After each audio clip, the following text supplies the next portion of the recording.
Students, आज का topic है हमारा फोटो इलेक्ट्रिक इफेक्ट। तो फोटो इलेक्ट्रिक इफेक्ट को हम डिफाइन किस तरीके से करते हैं। The ejection of electron from a metal surface is instant when a light of a particular frequency or particular wavelength is incident on it। तो सबसे पहली बात तो ये होता है कि इंस्टेंट एमिशन ऑफ इलेक्ट्रॉन्स होता है फ्रॉम मेटल सरफेस। अगर कोई एक पर्टिकुलर फ्रीक्वेंसी और पर्टिकुलर वेवलेंथ की अगर हम लाइट उसके ऊपर मेटल सरफेस के ऊपर डालते हैं, तो पर्टिकुलर फ्रीक्वेंसी और पर्टिकुलर वेवलेंथ का मतलब ये होता है कि अगर हम डिफरेंट मेटल्स की बात कर रहे हैं तो ये जो फ्रीक्वेंसी और वेवलेंथ होगी ये डिफरेंट होगी। तो यहाँ पे हमें समझना क्या है कि अगर हमने यहाँ पे एक सेटअप बना रखा है, ये हमारे पास मेटल सरफेस है और यहाँ पे डिटेक्टर है, तो हम यहाँ से बीम ऑफ लाइट डाल रहे हैं, लेकिन इसको कंट्रोल किस तरीके से कर रहे हैं। हमारे पास दो चीज़ें हैं, जो कि एक इंटेंसिटी है। अगर हम इंटेंसिटी को राइट साइड को मूव करेंगे तो इंटेंसिटी बढ़ती जाएगी, अगर हम लेफ्ट साइड को मूव करेंगे तो इंटेंसिटी कम होती जाएगी। दूसरी चीज़ हमने यहाँ पे फ्रीक्वेंसी लिखी है। तो फ्रीक्वेंसी का मतलब क्या है कि रेड कलर की फ्रीक्वेंसी बहुत कम होती है एज़ कम्पेरेटिव टू वायलेट। तो अगर हम इस तरफ को मूव करेंगे, रेड की तरफ को मूव करेंगे, तो हम एनर्जी को कम कर रहे हैं, मतलब फ्रीक्वेंसी को कम कर रहे हैं। और अगर हम अल्ट्रा वायलेट की तरफ को बढ़ रहे हैं तो इसका मतलब हम क्या कर रहे हैं कि एनर्जी को इंक्रीज कर रहे हैं, क्योंकि फ्रीक्वेंसी को हम बढ़ा रहे हैं। और प्लैंक्स क्वांटम थ्योरी क्या कह रही थी कि energy is directly proportional to frequency of a quantum. तो अब देखते हैं कि फोटो इलेक्ट्रिक इफेक्ट होता कैसे है। सबसे पहले क्या होता है कि हम इसके अंदर दो चीज़ों को याद रखेंगे कि यहाँ पे हमें फ्रीक्वेंसी जो है that is denoting colour related with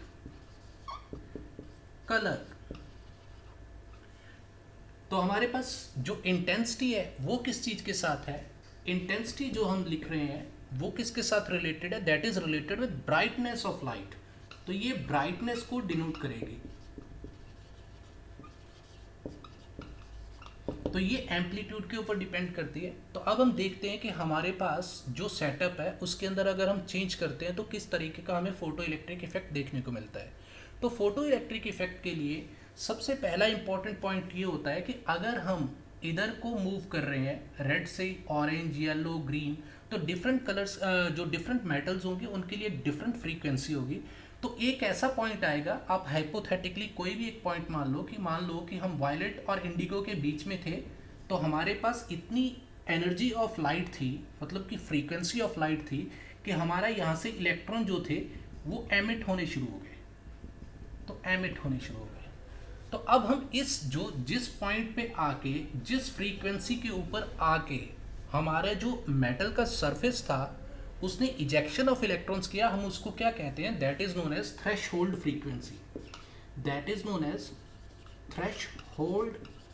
frequency.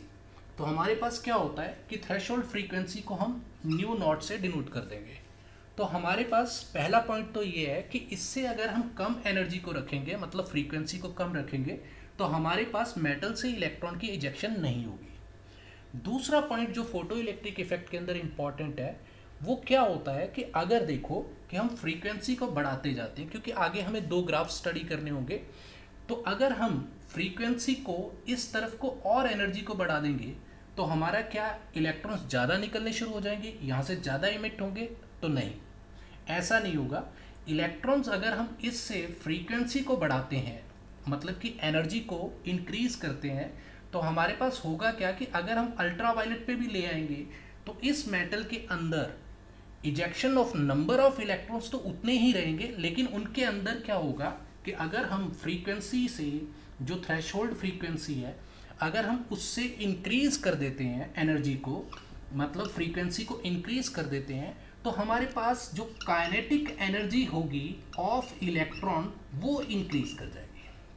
तो पॉइंट ये बहुत इंपॉर्टेंट है कि अगर हम थ्रेशहोल्ड फ्रीक्वेंसी से इंक्रीज भी कर देंगे, अगर अल्ट्रावायलेट पे भी पहुंच जाएंगे, तो इस मेटल के अंदर हमें चेंज किस में देखने को मिलेगा, नंबर ऑफ इलेक्ट्रॉन्स के अंदर देखने को चेंज नहीं मिलेगा। नंबर ऑफ इलेक्ट्रॉन्स के अंदर चेंज नहीं देखने को मिलेगा। चेंज कहाँ पे देखने को मिलेगा कि ये जो इलेक्ट्रॉन्स एमिट हो रहे थे इनके अंदर वो काइनेटिक एनर्जी इंक्रीज हो जाएगी। तो जैसे ही हम इंटेंसिटी को इंक्रीज करेंगे, मान लो कि हम राइट साइड को मूव करते हैं तो इंटेंसिटी बढ़ जाती है, तो अगर हम इंटेंसिटी को इंक्रीज करेंगे तब जाके हमारे पास नंबर ऑफ इलेक्ट्रॉन्स जो होंगे इंक्रीज होंगे। तो इसका मतलब क्या निकलता है कि काइनेटिक एनर्जी जो है वो डायरेक्टली प्रोपोर्शनल है फ्रीक्वेंसी के साथ, लेकिन इंटेंसिटी से इंडिपेंडेंट है। इंटेंसिटी क्या कर रही है कि नंबर ऑफ इलेक्ट्रॉन्स को ही इंक्रीज कर रही है। इसको हम फर्दर स्टडी करते हैं। और तो अगर हम इंटेंसिटी को इंक्रीज करेंगे तो ऊपर देख लेते हैं, if we increase the intensity, अगर हम इंटेंसिटी को इंक्रीज करते हैं तो नंबर ऑफ इलेक्ट्रॉन्स जो होंगे वो इंक्रीज कर जाएंगे। तो इसका मतलब हमारा जो फोटो इलेक्ट्रिक इफेक्ट था वो दो चीज़ों पे डिपेंड करता था, एक तो फ्रीक्वेंसी के ऊपर, और सबसे इंपॉर्टेंट पॉइंट था कि वो थ्रेशहोल्ड फ्रीक्वेंसी पे डिपेंड करता था, क्योंकि उससे आप अगर कम फ्रीक्वेंसी रखोगे तो हमारे यहाँ से इलेक्ट्रॉन मेटल सरफेस से इलेक्ट्रॉन की एमिशन नहीं होगी। तो अगर हम उससे ज़्यादा एनर्जी दे देंगे तो इसका मतलब ये नहीं होगा कि यहाँ से इलेक्ट्रॉन ज़्यादा रिलीज होने शुरू हो जाएंगे, लेकिन इसका असर क्या पड़ेगा इस एक्सपेरिमेंट के ऊपर कि अगर हम फ्रीक्वेंसी को इंक्रीज करते हैं थ्रेशोल्ड से ज़्यादा तो उन इलेक्ट्रॉन्स की काइनेटिक एनर्जी इंक्रीज होगी, सिर्फ नंबर ऑफ इलेक्ट्रॉन्स नहीं इंक्रीज होंगे। लेकिन अगर हम इंटेंसिटी को इंक्रीज करते हैं तो हमारे पास अब काइनेटिक एनर्जी से इंडिपेंडेंट है इंटेंसिटी। तो अगर हम इसको इंक्रीज कर देते हैं, इंटेंसिटी मतलब ब्राइटनेस, तो आप इंटेंसिटी को किस तरीके से समझ सकते हो।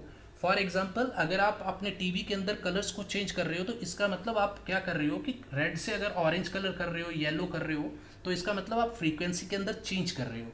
लेकिन अगर आप एक ही कलर के ऊपर, मान लो कि आप ब्लू कलर के ऊपर रुक गए, उस कलर के ऊपर अगर आप ब्राइटनेस को इंक्रीज कर रहे हो तो तब आपको पता चलेगा कि इंटेंसिटी आप इंक्रीज कर रहे हो। तो इंटेंसिटी यहाँ पे नंबर ऑफ इलेक्ट्रॉन्स को इंक्रीज करती है, और जो फ्रीक्वेंसी होती है वो काइनेटिक एनर्जी ऑफ इलेक्ट्रॉन्स को इंक्रीज करती है। तो अगर हम ऑब्जर्वेशंस देख लें कि इस एक्सपेरिमेंट के अंदर हमें ऑब्जर्वेशन क्या देखने को मिली, अगर हम फ्रीक्वेंसी को इंक्रीज करेंगे तो हमारे पास क्या होगा, काइनेटिक एनर्जी जो होगी वो इंक्रीज हो जाएगी ऑफ फोटो इलेक्ट्रॉन।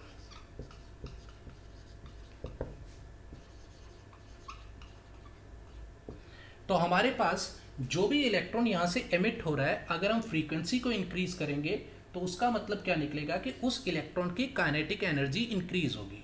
लेकिन अगर हम इंटेंसिटी को इंक्रीज करते हैं तो हमारे पास क्या होगा, more number of electrons are ejected. तो इस चीज से हमें यह पता चलता है कि अगर हम इसके ग्राफ्स को देखें तो ग्राफ्स को देखने में अगर हम दो ग्राफ बना लेते हैं तो एक तरफ हम रखते हैं काइनेटिक एनर्जी को ऑफ इलेक्ट्रॉन, तो यहाँ पे जो भी चीज होगी वो एमिटेड इलेक्ट्रॉन की, जो इलेक्ट्रॉन्स एमिट हो रहे हैं उनके बारे में हम बात कर रहे हैं। और यहाँ अगर हम फ्रीक्वेंसी रख लेते हैं, फ्रीक्वेंसी ऑफ लाइट रख लेते हैं, तो हमारे पास क्या देखने को मिलेगा कि पहले तो वो जैसे हम फ्रीक्वेंसी को बढ़ाएंगे तो कोई इलेक्ट्रॉन इंक्रीज नहीं होगा, उसके बाद क्या होगा, सडन एक लेवल आएगा जिसको हम न्यू नॉट कहेंगे, विच इज थ्रेशहोल्ड फ्रीक्वेंसी। तो थ्रेशहोल्ड फ्रीक्वेंसी से ये बाद में बढ़ने शुरू हो जाएंगे। तो हमें इस तरीके से देखो, आप फ्रीक्वेंसी को इस एक्सेस में इंक्रीज कर रहे हो और काइनेटिक एनर्जी भी आपको इंक्रीज देखने को मिल रही है।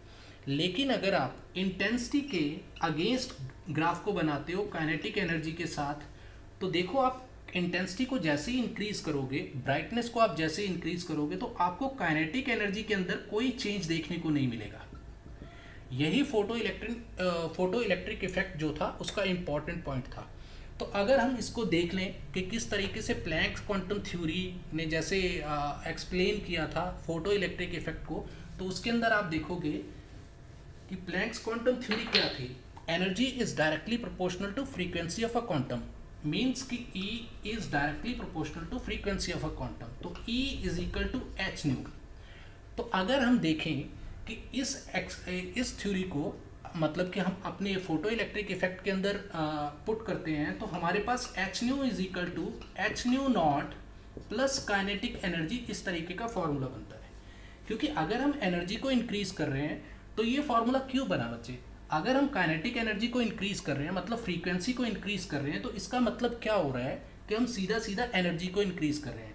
तो एनर्जी एक टाइम पे तो हमारे पास जैसे हम एनर्जी को इंक्रीज करेंगे तो हमारे पास एक टाइम पे थ्रेशोल्ड एनर्जी आ जाएगी जिसके अंदर थ्रेशोल्ड फ्रीक्वेंसी होगी, जिससे फोटो इलेक्ट्रिक इफेक्ट आपके सामने प्रोड्यूस होगा। लेकिन जैसे ही आप एनर्जी को और इंक्रीज करोगे तो एनर्जी मतलब कि फ्रीक्वेंसी को इंक्रीज करने के बाद हमारे पास नंबर ऑफ इलेक्ट्रॉन्स के अंदर चेंज नहीं आएगा, हमारे अंदर क्या आएगा, मतलब कि इस एक्सपेरिमेंट के अंदर काइनेटिक एनर्जी ऑफ इलेक्ट्रॉन जो होगी वो इंक्रीज होगी। तो यहाँ पे इसी तरीके से हम एक्सप्लेन करते हैं, जिसके अंदर ये एच न्यू नॉट जो होता है इसको हम वर्क फंक्शन कह देते हैं। ये हर मेटल के लिए वर्क फंक्शन कह देते हैं। ये हर इलेक्ट्रॉन के हर मेटल के लिए डिफरेंट होता है। यहाँ पे हम लिख भी सकते हैं different metals have different value of psi।